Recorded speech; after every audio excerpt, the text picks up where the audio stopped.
Ассалаумағалейкум баршаға, қалайсыздар, жағдай жақсы ма? Бүгін 14 июль, ажиотаж күн болып отыр кәдімгідей. Кезектегі қонағымыз Ақсу шипажайына орналасып жатыр. 2 ай алдын бронь жасалған, күтіп алу қызметі кірген ішіне. Қазір орналастырып жатырмыз. Ақсумен танысатын болсаңыздар.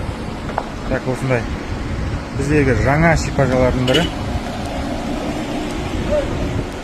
Қазір ішін көрсін.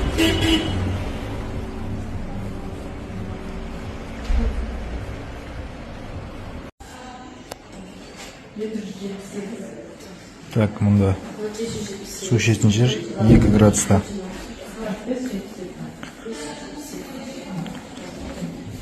Фойе осындай. Сыртқы обзормен тағы да таныстырып жіберейін.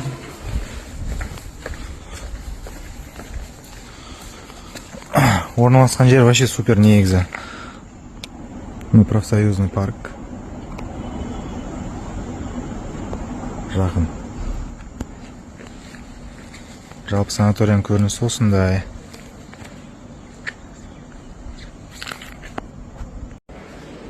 Қонақтарымыз полулюкс санатындағы номерге орналасып жатыр. Ақаяға қырмыз тәте.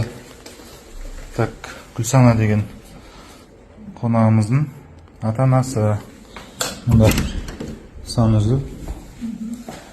Так, бәрі жасап тұр.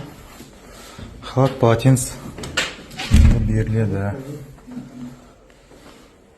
Кондиционер, телевизор, мұнда шкаф.